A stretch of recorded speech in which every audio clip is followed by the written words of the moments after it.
Hello, and welcome to today's event, Can Women's Movements Save the World? I'm Anne-Marie Slaughter, CEO of New America, and a partner of Arizona State University at the Center on the Future of War. I'm also a professor of the practice at the Thunderbird School. From 2009 to 2011, when I served as the Director of Policy Planning at the State Department under Secretary Hillary Clinton, I remember a UN General Assembly where she convened all the women heads of states and foreign ministers around the world. There were about 40 women in that room. Secretary Clinton and all those leaders have been pushing global women's rights from the top down, but those movements, transnational feminist movements, are also growing from the bottom up, which is part of what we'll talk about today. We are pleased to partner with Zócalo Public Square in bringing this special event to your screens. Now, I'd like to introduce Moira Shourie from Zócalo. Thank you, Anne-Marie. Welcome to Zócalo Public Square, a creative unit of Arizona State University. At Zócalo, our mission is to connect people to ideas and to one another. Everything we do is free and everyone is welcome. Find out more on our website, zocalopublicsquare.org. In the words of the great Dolly Parton, if you don't like the road you're walking on, start paving another one. Our moderator for today's event, Mia Parrish, is someone who has paved her own road in the world of publishing and journalism. She was the president and publisher of the Pulitzer Prize-winning Arizona Republic. Before that, she ran the Kansas City Star and led expansive media organizations in Minneapolis, Boise, and San Francisco. She was the first woman and the first person of color to hold those positions. And now Mia is the Sue Clark Johnson Professor in Media Innovation and Leadership at ASU. Over to you, Mia.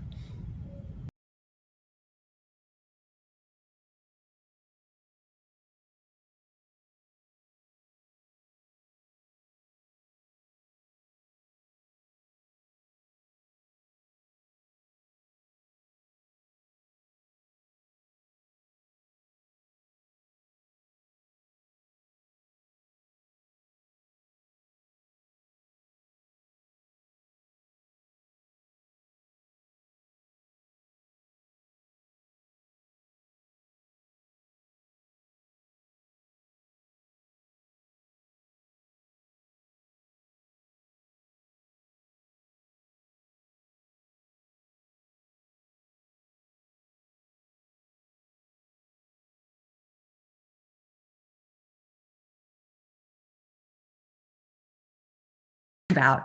I think let's start with there's a lot of research that validates the notion that women are better in a crisis.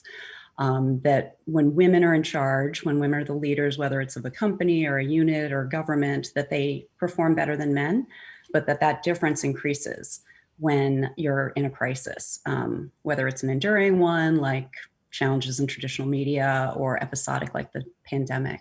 What are your thoughts on that? Absolutely. And let me just add my happy International Women's Day. Welcome to everybody. And thank you so much for having me. It's such an honor and a pleasure to be in conversation with you, Mia. So thank you. To your point, there is extensive research that shows that women often are more even-handed leaders. And what we've seen in this pandemic is that the countries that have women at the helm, New Zealand comes to mind, of course, as does Germany, have really taken the lead in addressing this pandemic head on. Now, the flip side of that, of course, is a concept that's called the glass cliff. And that's a concept that was actually developed in the UK around women who became CEOs of Fortune 500 companies. And the research found that women were often put in the CEO position of companies when they were failing. And this is why they called this the glass cliff, because women were often brought in when a company was failing, so that if they turned it around, it was like, well, she got lucky. But if they didn't, they were often set up to fail. And so a lot of research has actually come out showing that this is not really relegated just to Fortune 500 companies, but you see women often taking leadership positions in a crisis, which could perhaps be why women are well equipped and well prepared, because the run up to these leadership positions has been a series of glass cliffs. Mhm. And you see people, talking about the difference that, is there really a female leadership style? So how does that play into the idea of a feminist movement, changing the world that you've got? What sort of characteristics are you seeing that would validate that, not just sort of the experience of we get left with the broken toys, which is what I call it. You get to lead when things are going south. Right. Well, I think feminist organizing brings with it a series of really socially transformative components. So what you've seen is that there have been feminists organizing around the world to bring about some of the most meaningful social change. So we could look at examples from Nigeria and the campaign #BringBackOurGirls, which was a feminist movement that was truly transnational, which helped fight Boko Haram, right? So, and then, nearby you've got looking at when you say it's feminist, what makes that yeah. So it was actually, what? Yeah. It was, so here's what makes it feminist. It was led by women, led in the underground. Now, other characteristics that make it feminist is this real feminist solidarity. That there are a set of core values that make up feminism, values like justice, equity, inclusion, taking apart the dynamics of difference and power. These are all core feminist values. Right. I mean, that's what's good for the community, right? Exactly. Yep. Inclusion. Exactly. And so you've seen this real intergenerational feminist organizing. Women from across generations and across borders and boundaries are coming together to push back against enemies that even some of the most powerful military can't combat. Right. And what's special about it? Because, a lot of people would just say, oh, it's just a movement, right? What makes it a feminist movement? What makes it more effective because it's a feminist movement? What's different about it, I think, is important. That is important. So I think a couple of things differentiate. First, that solidarity is real. So one of the things that you'll notice with feminist organizing is that everyone wants to have the credit be shared. So you don't have one talking, one very loud voice talking, but rather that these movements are diffuse and they're intentionally diffuse, right? Mm-hmm. The power is shared, the spotlight is shared, but it's also so that they can operate and leverage the underground, which is where women of color have been driven for centuries, really. So now they're using the underground, these spaces that were used to, let's say, smuggle people to safety, et cetera. They're using these spaces. They're coming together in a solidarity that really has kind of diffuse leadership so that they can strategize about the next move and coming at it from different angles. So these are some of the things that really set it apart. Because it isn't entirely just women-centric movements. They aren't just things, they aren't just reproductive rights or, for example, Black Lives Matter, founded by 3 women in response to police violence against African-American men. And a lot of people talking about Stacey Abrams having credit for leading the Georgia Senate race, wins, their victories. That's the word I'm looking for. Yeah. So how is it, what is it about those kinds of things? Is that diffusion of power, that collaboration, or is it the networking? What makes that? Well, and let me just add some international examples to what you just pointed out too, right? So you have, for instance, groups of women who've been organizing in Syria to push back against ISIS, and have actually started to defeat ISIS. And Gail Lemon has written extensively about this. She has a new book out called Daughters of Kobani that really chronicles the fight of these women-led groups who are resisting. And so that's resisting terrorism there. In Iran, you have had women's, feminist groups organizing to push back against the morality police, right? Which again is not just a women's issue, right? But an issue of justice and equity. And so I think, I think one of the things that all these movements have in common is that they're all part of this new feminism that many of us are calling justice feminism, right? So that, previous waves of feminism. Another iteration of. Yeah, it's this exactly. Yeah. So previous iterations of feminism have maybe been focused on care or career. So it's been care feminism or career feminism. Now we have justice feminism. And that is basically a uniting call that brings all these movements together in order to fight for justice, like Black Lives Matter, the fight against ISIS. Other examples abound.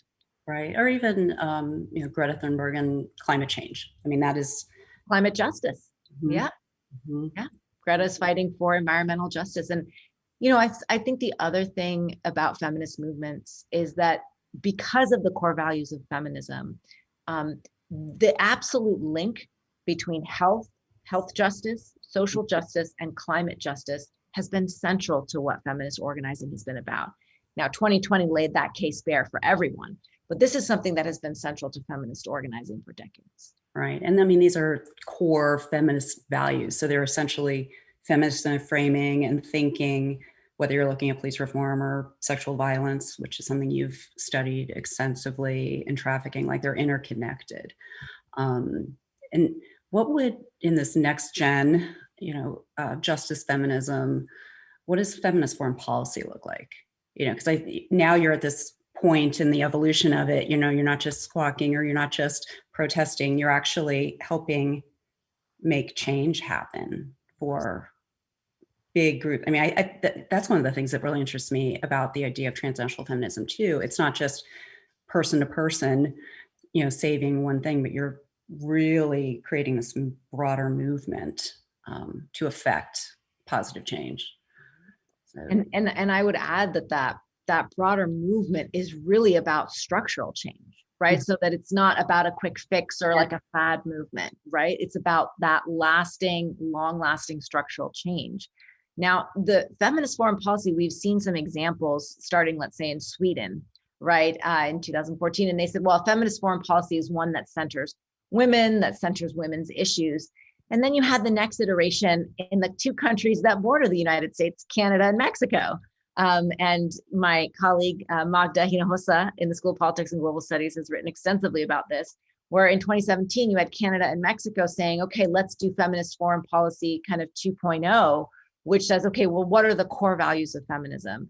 And now, as justice feminism has taken root, I think the flowers of those seeds are going to blossom in a feminist foreign policy that is about justice, equity, and inclusion.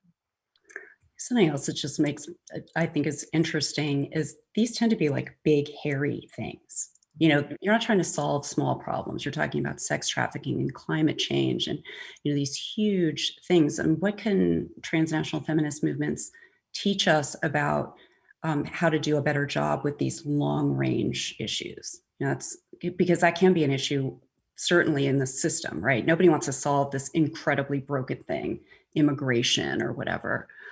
What can we learn from them? So a couple of things I would say. I think first thing we can learn from them is that they do their research and that they're ground up, right? So they're grassroots, they're bottom up, they're not top down. So feminists, organizers have been working in the underground, planting those seeds. They're the tillers of the soil, if you will, right? They've been planting the seeds. They've been trying to find ways to reshape the underground, but it's been from the ground up. So they do their research. They know the effect on the ground. I think one of the biggest challenges, for example, with trafficking, right, is that you have policies made by people who have no idea what the lived experience is. And so you have this dramatic disconnect between policy and lived experience. So, feminist organizers, they do their homework. They know what the lived experience is about. And they also know that you need multiple disciplinary perspectives, multiple trainings. You got to bring different people to the table, people with different types of expertise in order to solve some of the world's most pressing and wicked problems. You've got those huge issues. Do you see a commonality in what sort of starts? You were talking about that lived experience and, informing your policy decisions and, sort of pointing you in a direction. I had the privilege to hear Nadia Murad speak. Was last year, and she, Nobel Prize honoree for her work protecting her people and survivors of sexual violence. And she talks about being an unwilling, unwitting justice warrior, right? Hers was from this horrible experience of being kidnapped and trafficked. Do you see that sort of commonality? Is that something that's the experience that you have that is informing these movements? And is that how does that fit into Yeah. what it looks like? Yeah, I mean, I think you're right. I think that these moments of oppression and absolute fear and terror are formative for many feminists, right? Which is, I think, why they take to the underground. So some of these most powerful movements are springing up in some of the most unlikely places. And that's why I always point to, places like Iran, right? Which has had this very powerful, very successful feminist organized movement. And that has come because people have been really challenged by the oppression, right, of the regime, and many have, these very painful stories that have driven them into the underground. And so they've tried to turn it on its head, and say, well, how can we use this space? How can we use our numbers, our collective experience, our shared experience to push back on these really challenging, forces? And the numbers game extends beyond places like, Iran or Syria. I mean, South Korea is another really great example of that, right? When the pushback, in the follow up to Me Too, you had feminists organizing to come out en masse and say, this is not okay. We saw something similar in India, with the repeal of Section 377, which was the criminalization of homosexuality. And you just had people organizing, coming out in numbers and saying that this oppression will not stand. But they need the collective. They need to organize in the underground, and they get that safety in those numbers and in the collective. So I think that shared formative experiences that you're talking about is really important. And you and I both have experienced this. I mean, your history and your background, obviously that's, part of your family history, that battles, so same with mine. What does motivate you? Where do you find the sort of wherewithal to keep at it? Because we've been doing this a long time, right? And the generations before us have been doing this for a long time. So I know. And it's sort of like, when is it going to get easier? I think in my green room interview, I think Sarah asked me a question where it was like, well, if you could time travel, back or forward to any time, when would it be? I said, I would travel 100 years forward to see what became of all this work that we did these seeds blossom. No, I mean, I think you're right. I in many ways was born into the underground, right? I was born to a family who were the keepers of the underground, right? And members of my family, crawled across the border from Iran to Kuwait, in sheepskin. And so I think there's something about coming from those generations of the tillers of the soil, the keepers of the underground, that make you feel like, yeah, you got to keep fighting it. And, we see that here, I think the Underground Railroad, for instance, in the United States, that's an American institution, right? And so I would imagine that the generations that have, felt like they're the keepers of that underground, one of the things you're seeing now is that those undergrounds are starting to unite. That's that years and years into this, we find each other or whatever, that next generation starts to unite and then accelerate that change. What are some of your favorite examples of that? You study this. Yeah. I do think Bring Back Our Girls was a really powerful example of that, because it was a group of women in Nigeria. Yeah. And then they actually had former First Lady Michelle Obama got involved. A group of feminists in Italy got involved, feminists who had been living in and working in the underground got involved. So, and they were able to bring back, most of the kidnapped young women. And so that is one of my favorite examples, which most people know about. An example that many people don't know about it comes from some of my own work on trafficking. And I had the great pleasure to work with a group of Malagasy women from Madagascar, who had been, experiencing trafficking to the Middle East. And these feminist networks organized from Kuwait to Switzerland to South Africa to get all the women who had been incarcerated in Kuwait, the Malagasy women who had been incarcerated in Kuwait with their babies, got them all home. And that's something that not that many people know about. It wasn't on Twitter or on social media, but it was a great example of these transnational feminists coming together, sharing their undergrounds to get women and their children, in this case, home safely. And then the later sort of the epilogue of that was these same women were able to fight to change the policies in their home country to make migration safer for other women. So what sort of policies, like what would you be changing? Yeah, so initially the government in Madagascar had created a series of, training programs. They said that if women want to migrate abroad to work, they have to go through a 1-year training program. Well, many women didn't have that kind of time, didn't have that kind of money. And so they were getting themselves into situations where they would be smuggled to the Middle East, often, illegally, because the legal channels were not open to them. So, one of the things my interviewees often say, well, they close the door, but then we open the window. So we have to jump, which is much less safe. So these women were able to go actually to Parliament and say, you've got to pull back this rule. And you've also got to start to engage in multilateral talks with, let's say, Middle Eastern countries who are receiving countries of this labor, and say, listen, if you're going to have our countrywomen or our countrymen come and labor there, we need to set some standards. We need to set some parameters. For instance, mandatory time off, no confiscation of passports, etc. So this is just one example of that. Yeah, no, I love examples like that where you're actually, following through to resolve the end problem, right? With the people who are going to have to deal with it and live with it and manage it. So, you're seeing more and more. And why is this taking so long? That just now, sort of transnational feminist movements are gaining steam. What took so long? Yeah, I think it's been just a confluence of things. I think we're definitely in a moment right now. We're in a moment where, right? and these roots have been laid for a long time.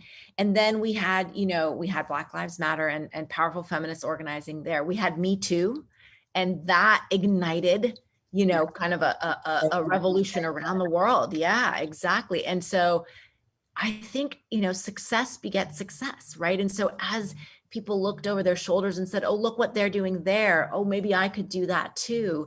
And they start to talk more and they start to borrow strategies from each other. One of the most interesting things for me as someone who's done fieldwork in Dubai is actually just going to Dubai and seeing groups of women and feminists, so women and men, from all over the world come together and share strategies of how to combat, oppression. And that, I think, hadn't been happening because people, first of all, weren't as mobile before as they are now. They weren't as networked as they are now. I mean, look at us. We're able to have this conversation. We've got people coming in from all over the world listening to us today, which is wonderful. But this obviously couldn't have happened 3 decades ago. So there's momentum, which we've got to capitalize on, definitely. The case has been made in many ways, right? We've been making this case, and now I think the case is starting to be made that we're gaining some traction. So now we have to move to the next step. The case has been made. Now we've got to make the change. So what does that look like? What's a fully scaled transnational feminism world look like? Well, maybe it's girls running the world. In an ideal world. No, I'm kidding. I think it's a world where justice really is at the heart of everything that we do. And so that we have policies, whether it be foreign policies or domestic policies, that ask questions of justice first, that ask questions of, well, how does this impact the people about whom we're legislating? What is the lived experience of this? For our lives. Yeah, exactly. Children, because that's part of the idea too, is looking forward and women being so forward looking, caring whether we leave behind a decent planet, exactly, air, whatever. Right. And we need to do a better job of listening to and hearing the next generations, because they're seeing things that we haven't been seeing, just like we were seeing things that, and that's why the intergenerational component of this new feminism gives me a lot of hope, because it is generations coming together instead of fighting with each other. And that kind of joining together, I think, is in some ways feminine, that collaboration and the connections and all of that. But you mentioned I think very important point. Feminists aren't always women, right? And I think that's been a change too in the last couple of years, in my opinion, having more and more allies and having more and more people willing to admit, I am a feminist, whether you're, that's not a dirty word. So what have you seen that's given you heart in that? But I'd also encourage everybody, be an ally. Hello, I can't do this by myself. Exactly. Well, I think, part of that, the whole case being made, I think one of the important components of that was this notion that you realize that, if you're, first of all, I think we have to, there are a lot of non-binary folks who are part of this. So I think that's a really important component. Absolutely. I think when it comes to talking about men, the case has been made that this could be your daughter. This is the world your daughter inherits, your sister inherits. This is your mother, and taking it beyond, like what we were talking about earlier, taking it beyond just being about reproductive rights and saying, no, actually feminism is about a more just world. I think that's helped gain a lot of traction. I see that with my students, and you probably do too. Our students at ASU, I would say that, we have people of all genders interested in feminism because people of all genders are interested in justice. And so as a result, you've got people coming together and saying, oh, wow, so feminism is a vehicle for bringing about the change, right? That it's something that's been in the works, that these are roots that have been going across borders and oceans. And how do we help that to flourish? And you're right, we can't do it alone. Too, right? I did a thing on women's leadership, and somebody asked, what would you give advice to your younger self about, what did you do right to be successful? And honestly, it was accidentally marrying a feminist. I have this really strong, wonderful husband who is really wonderful and supportive and not competitive and is a justice first kind of person, and you don't even, and that was really important. Like, that's important to be successful, to have those people by your side too. Yeah. That's Ruth Bader Ginsburg, right? Marty Ginsburg, Exactly.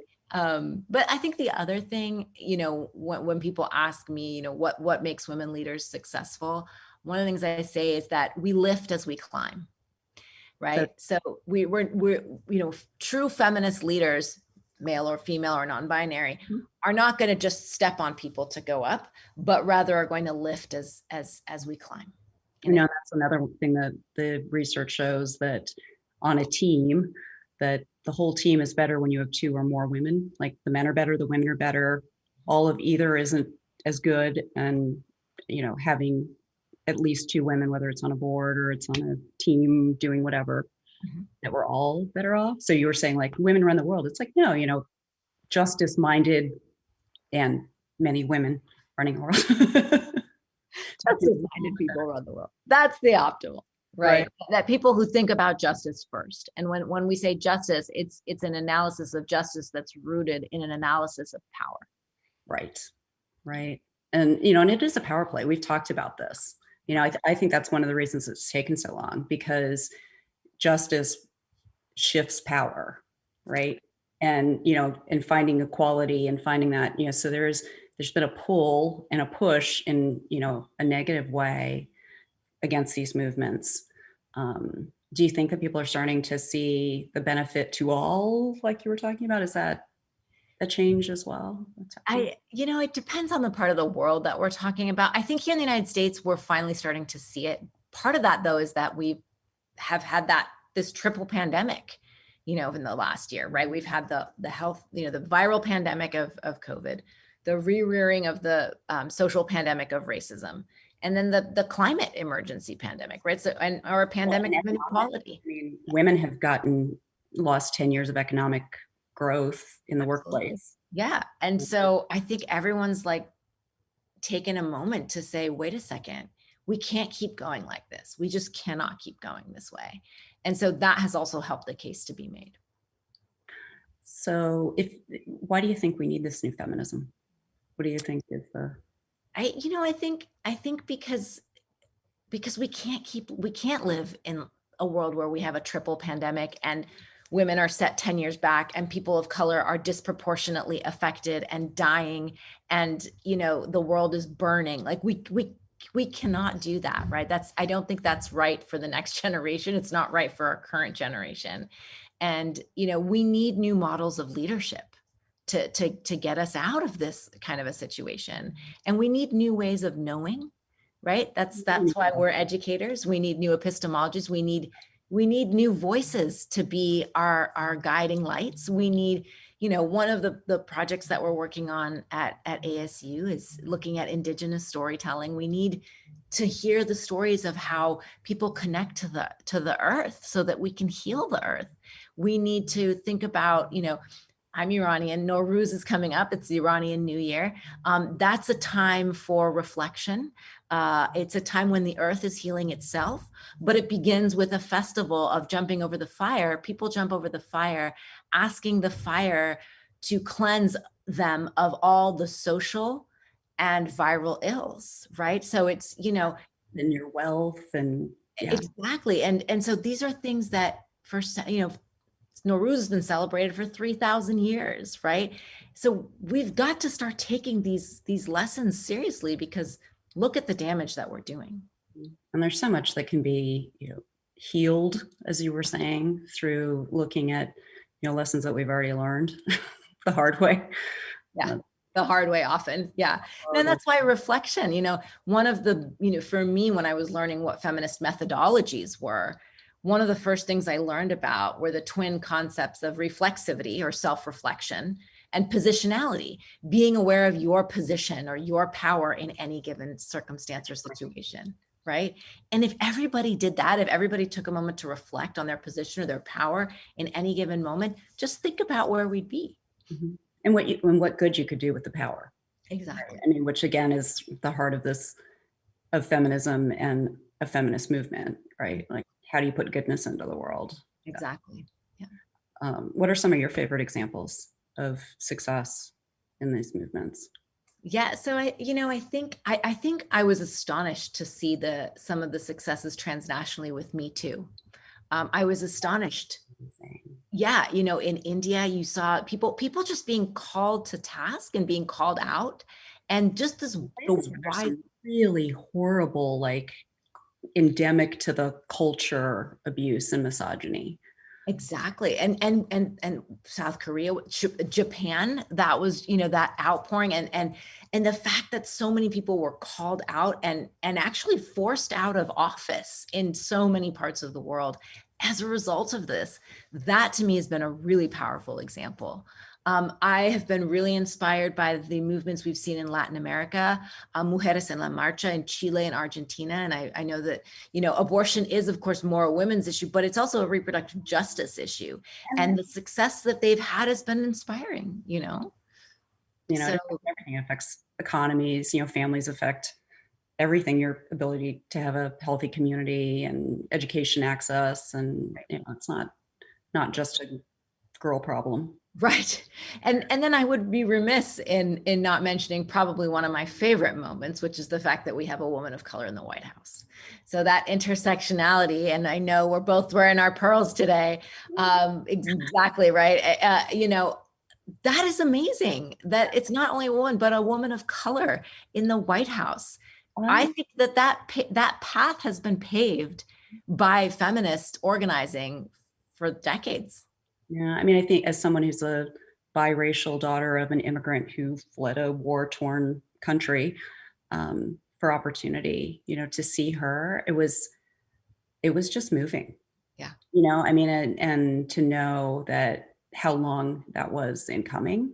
And I don't know about you, but I really had this sort of weepy moment to see that come to fruition, and also to know that there are little girls and little boys who are going to never know a time when there was not a woman in that role, or a person of color. So yeah, no, I mean, I share that experience with you, Mia. My 10-year-old daughter, who, her, like my kids are also biracial, and daughters and sons are multicultural, and just everybody, we were just glued to the TV when she was giving her speech, outfitted in suffragette white. And it was just before I knew it, there were just tears streaming down my face, because I could suddenly see a very different future, and in that one sort of moment.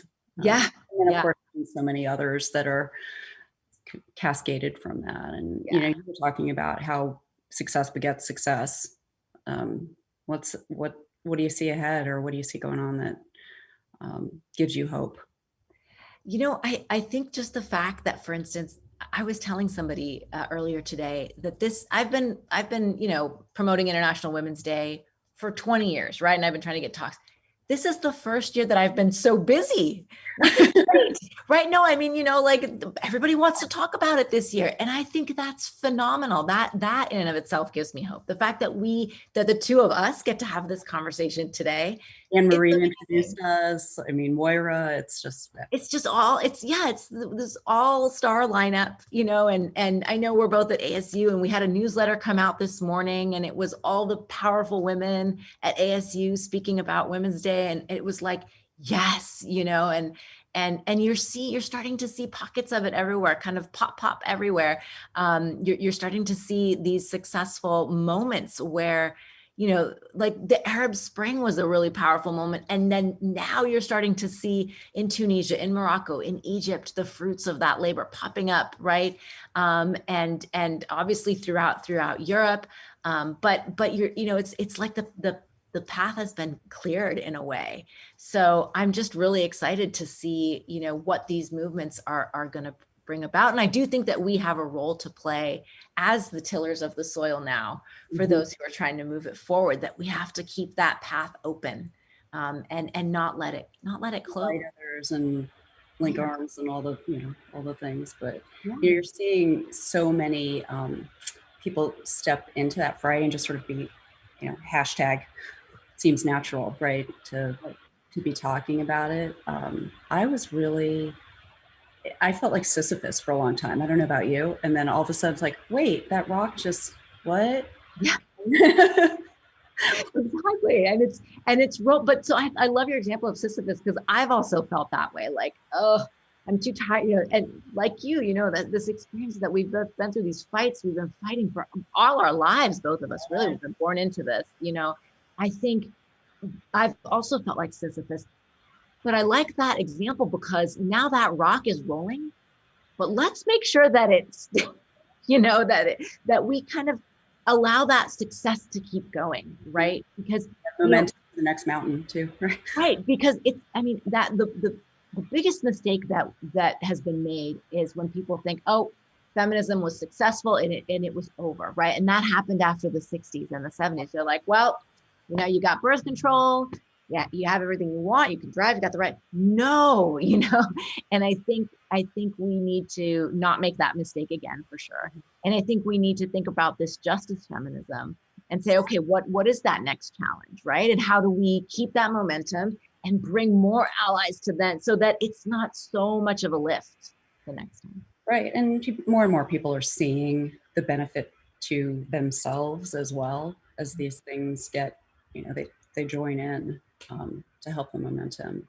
What is 3.0, 4.0? What does that look like? Yeah, that's a great question. I like not rolling back, because that really is, that's a great reminder, because you and I've seen that too, right? Where you think you got it mostly done or solved, and my students are still having the same kind of problems that I had when I was absolutely. All the boys are in charge of the newspaper, and the girls have to act like the boys to get right there. And how hard is it for women to get into leadership positions? Like if you analyze women at the top in different industries, how many? And then when you look at women of color, because I think intersectionality is so important here too, it's even like it's just you're starting to, so there's a lot of work to be done. I think we have to fight the false binaries that pit diversity against excellence. That's just the most ridiculous binary there is. Right. You've got to fight that. That's part of that rock moving forward. And I think we also have to preserve that space of the underground. So what worries me sometimes is when, you have groups like the Proud Boys or, QAnon saying we are the underground. It's like, no, not really. The underground is about progress. Right. And overcoming, dictators, and about moving things forward in a positive way, right? So we have a ton of questions from the audience. Oh my goodness, great. Jump over and start asking some of those. One is, which countries do you think will be at the forefront of the transnational women's movement in the next couple of years?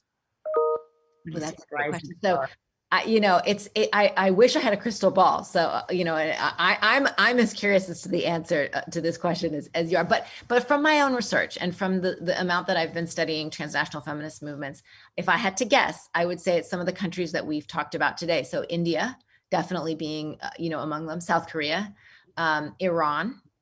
I definitely think we'll see a lot coming out of, different parts of the Middle East as that dust starts to settle.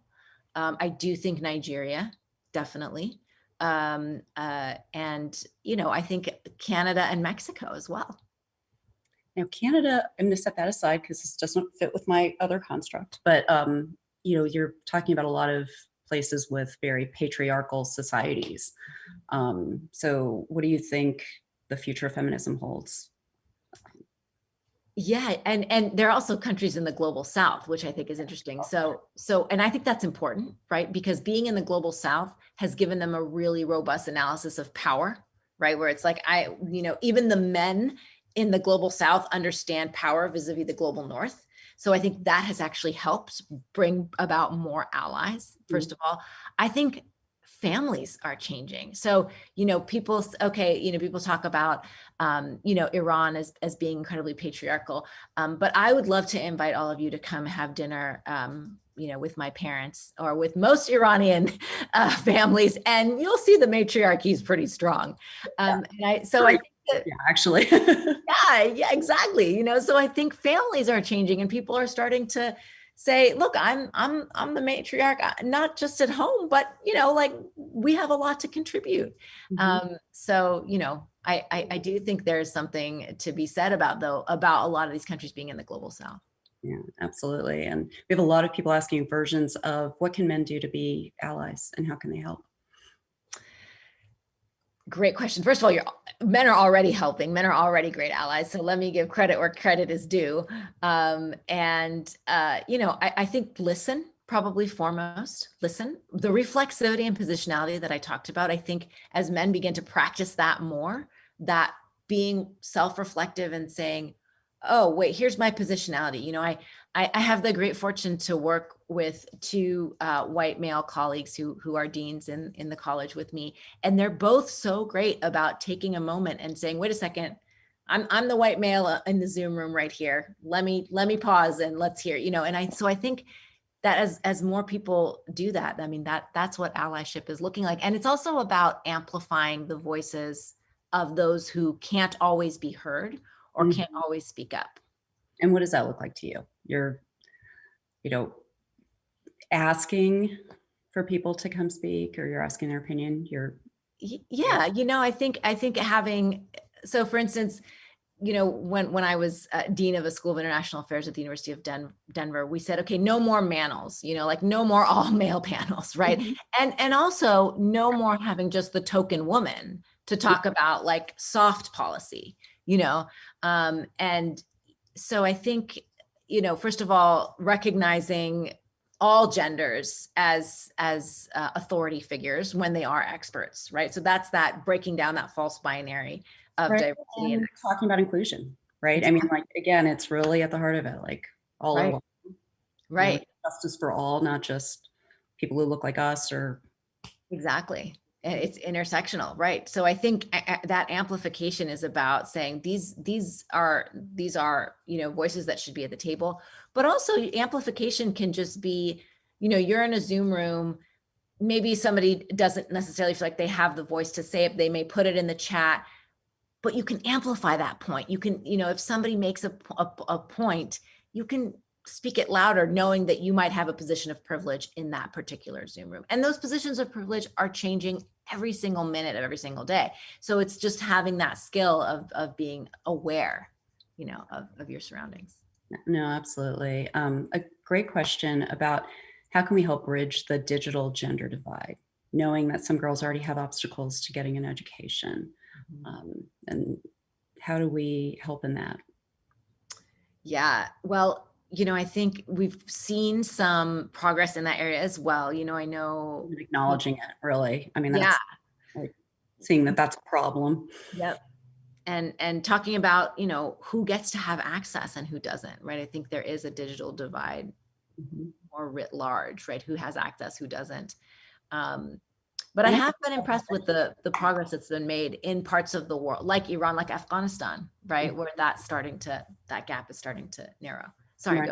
No, I was just thinking where, technology in a lot of ways has made it more difficult for women, and, social media and trolling and all sorts of things that have kind of brought out the worst in people. But technology has also given so much access. We've got, especially in developing nations and especially in the kinds of countries near democracies, perhaps. Yeah, I mean, and it's brought access, but it's also brought accountability. So I think one of the most powerful things we saw in the aftermath of Me Too, and we saw this in the Arab Spring before that, is people using, and in Black Lives Matter, right? I mean, people using their phones to document and then spreading the information. That accountability that comes with the access has also been powerful. That's really interesting. And that we didn't even talk about social media and, what that means for these movements, and how much do you think that's helped accelerate the work that's being done? Well, I mean, you made a good point that social media is also, of course, erected barriers, and yes, so let's acknowledge that for sure. But I do, for instance, Iran's Green Movement, in 2009, people nicknamed it the Twitter revolution. That wouldn't have happened without Twitter, right? That wouldn't have happened without social media. And so much, Bring Back Our Girls wouldn't have happened without social media. So many of the most successful movements we're seeing, it's because of social media. But of course, we have to take that with a big grain of salt. Yeah, good and ill. A lot of what people say research shows that are differentiators for success and for successful movements are empathy and vulnerability.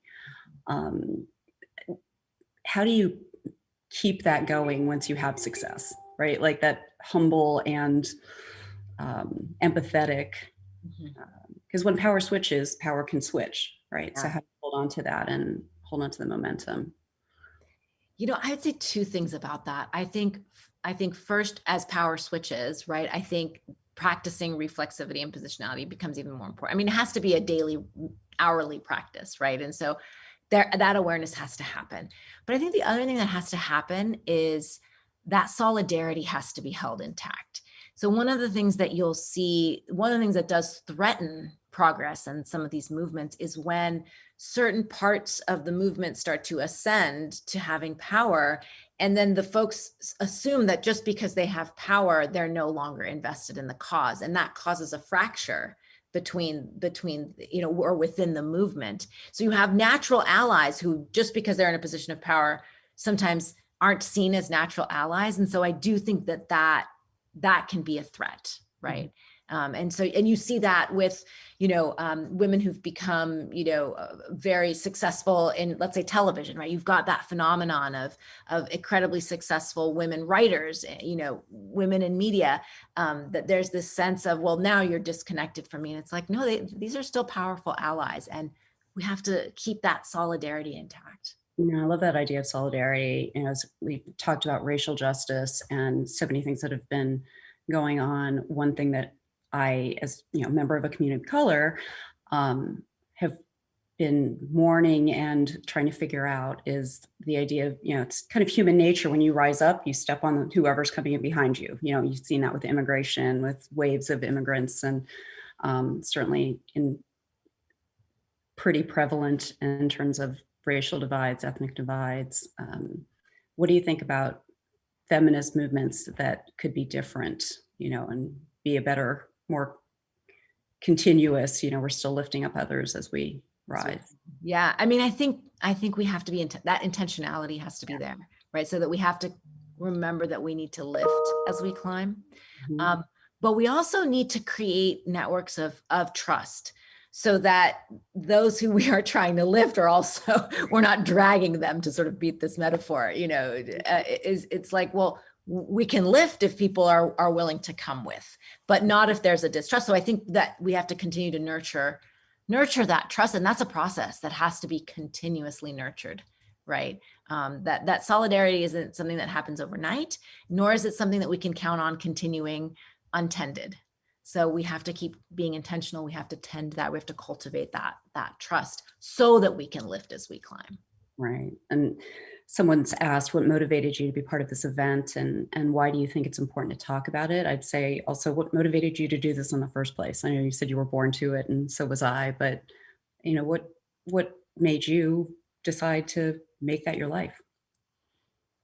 I think the international component is really important to me, because I think too often for me, when I was growing up, as immigrant in the United States and learning about feminism, it was very US centric. And I really wanted to bring the incredibly powerful work that feminists are doing around the world to the table, because they are often eclipsed, right? That they are like Sisyphus, but in a shadow rolling up that rock, right? It's like they're invisibilized, they're erased, they're eclipsed. And I think it's so important to shine a light, to shine a spotlight on the meaningful social transformation that women around the world and feminists around the world are bringing about, because that actually is going to be the type of social change we're going to need in the world. I actually really do believe that. So we have to be able to shine a spotlight in these parts of the world where, when you talk to somebody, I remember when 5 years ago, I was supposed to give a talk on Iranian feminism. And I walked into the room and somebody goes, "Isn't it an oxymoron? Like, how can there be feminists in Iran?" And I was like, okay, is this really where we are? And so, we've got to break past that. We've got to break past that. We've got to celebrate, because when we erase them, that makes their work even harder. So we have to celebrate them and show our allyship. That gives them fuel to fight, to continue to fight for the change that we need. What do you think are the best resources for people to be able to stay on top of this and stay connected to the transnational feminist movement? Are there things you read or follow on Twitter?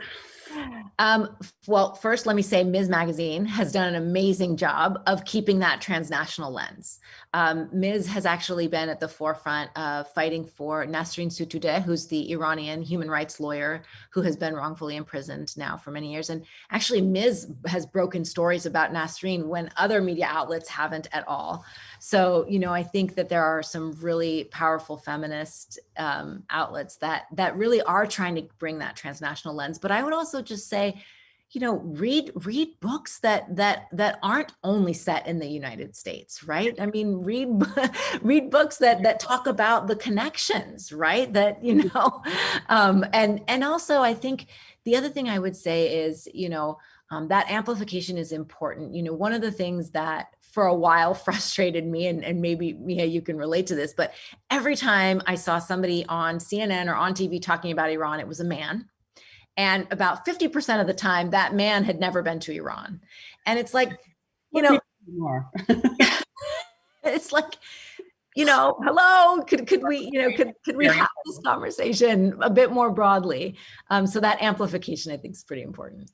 And, we're in that part of the world. And could you speak to feminist movements in Muslim majority countries like Pakistan and where it looks different, and it has other layers. Yes, and what we see with Malala Yousafzadeh in Afghanistan, it's intergenerational as well, right? But it does look different, right? So it's not going to be, bra burning in the streets, for lack of a better straw man, right? I mean, it's not going to be, one of the feminist groups that got a lot of attention in Europe was, of course, Pussy Riot, right? So but you're not going to have that kind of feminism, right? It's going to be a much more subversive feminism. Now, in my work on Iran, the sexual revolution that was happening in Iran was so interesting to me, because this was feminists organizing and saying, okay, here's a regime that has come to power under a fabric of morality and controlling women's bodies. So we're going to speak back to that regime by using our bodies, by wearing red lipstick, by pushing the veil millimeter by millimeter back, right? So these are things that maybe from the outside we wouldn't see as a feminist movement, but you would better believe they have pushed back on that regime in ways that no other group or power could. Yeah, feminism can look like a lot of different things, right? You've got everything from you to Dolly Parton, right? Exactly. That's true. Exactly right. So, can women's movements save the world? In a nutshell, I would say yes. But we have to create an ecosystem where this change can take root. It's not going to happen. The allies have to be there. We've got to keep that rock from rolling back. We've got to shine a light so that people aren't rolling these rocks in the darkness. So yes, they can save the world, but we have some find friends to help you roll the rock. Find friends to help you roll a rock. Shine a spotlight on those people who are doing it in some of the most difficult situations, and where it may not look like what you think it should look like, but they're definitely doing the work. And come together. Solidarity. It's going to be a really important component of having these movements take root and change the world. Yeah. And so what's your one hope for change? I guess my hope is that, our children, Mia, are not having this exact same conversation, but rather celebrating this moment as the turning point. Mm-hmm. So I would say, that's why I want to be able to be here and, come back in 100 years and say, okay, we reached a tipping point. We reached a turning point. So what happened, that did justice? We actually did save the world. Right? Yeah. Are we still here? Yeah. The Earth's still here, right? Are we still here? Are we thriving? Are we, is justice and human rights at the forefront of everything we're doing, of every policy consideration that we're taking? We're looking for actual systemic, holistic, sustainable change. Exactly. Justice, feminism, which I love that, not just new feminism, right? No. Really specific and more sophisticated. That will, I'm persuaded. We're going to save the world. We've got this. We're going to save the world. Justice, feminism. I think that's what that should be our next t-shirt. Justice, feminism is going to save the world. Yeah, exactly. We need the t-shirt, the hat, the mug, right? Yeah, we'll inscribe it on our pearls on the backs. There you go. Exactly. On jewelry, whatever. Whatever. Because it's for everyone. I mean, that's the thing, right? Justice is for everyone. And I think that's been a really powerful and pivotal turn in feminism. Is like, no, it's about justice. It is just all about justice, us having rights. Mm-hmm. So I want to just say thank you, because I love having these conversations, but like you, I really love that we're doing this with people from around the world and that, it is something that people want to be talking about. So thank you so much for this conversation. And it's just a perfect way to celebrate International Women's Day. I want to thank Zócalo and the ASU Center on the Future of War for presenting this event. And you can all visit Zócalo's website tomorrow to read a summary of what we talked about and short interviews with both parties and I. And you can also find this and all other talks on Zócalo's YouTube channel, website, and podcast. So I want to say thank you. And as one last question, who's your favorite feminist, parties? That's such a hard question. I'm going to go with Audre Lorde. All right. I'm liking it. Mine's personal. Mine's my aunt, who's founded women's studies at the South Korean Women's University. So she's my favorite feminist, but so many to choose from, and such a great conversation. So thank you so much for Thank you for having me, Mia. This was so wonderful. Like you said, what a great way to celebrate International Women's Day. Thank you so much. Thank you.